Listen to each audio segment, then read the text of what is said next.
Baron at Dungeon Masterpiece recently did a video called How Game Devs Actually Design Dungeons. A significant amount of the video is spent on various video game design structures. And Baron used those ideas to discuss how you can expand on the 5-room dungeon principles so that You'll end up with a quickly scaffolded dungeon made from tried and true components. I had a bit of a disgust reaction to this video at first, and I took a few days to think about it. And I finally decided that what made me uneasy with Baron's analysis is that we're just not playing video games.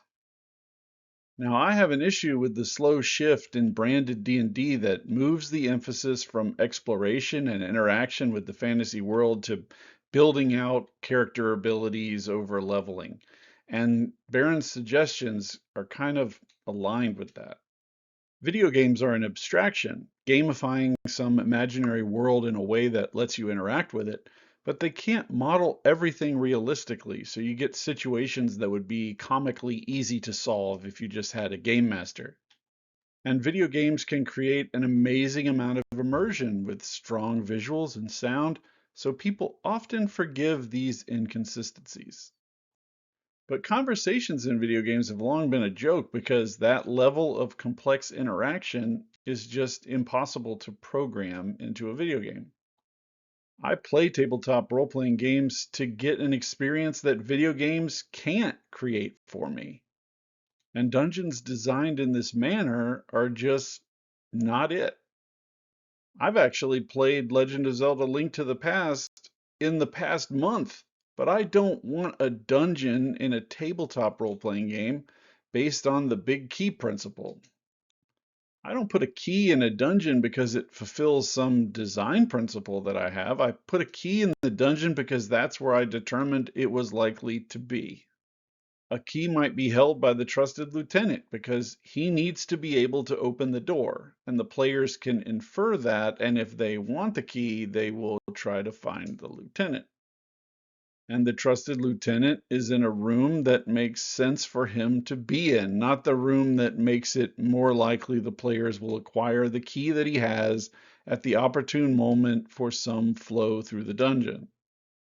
I want my players to feel like the world makes sense according to its own principles so that they can feel like they're adventuring in a real place, that they can draw conclusions and then decide how to approach their problems based on what they think is happening.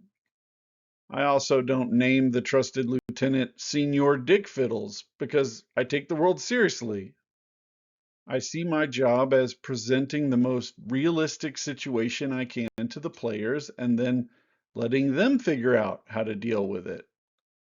Tabletop game systems create a myriad of rules because you're supposed to think and come up with your own solutions to the problems, and then the GM can use the rules to try to determine what happens. Unless you're making an intro adventure to teach people how to play role playing games in the first place, I don't think you should be designing your dungeons like this. There's actually a video game called Secret of Weepstone that had a demo drop recently, and a lot of my friends were talking about it because it has the classic D&D aesthetic. But as you play the demo, you can quickly see how player choice is limited to a certain number of interaction points. And that's okay, it's a video game. I just don't want my tabletop role-playing experience to feel like that. Engineered to progress in a certain way, designed to cater to a certain set of pre-planned outcomes. I don't want dungeons designed to teach the players to solve one fire trap, then give them a chamber of fire traps, then give them one bridge, then give them multiple bridges, because that would create the perfect arc of play for the average human being over the course of one convention time slot. I want dungeons and structures that feel like an intelligent creature built them for a real purpose in a realistic world, and I design my own writing towards that goal.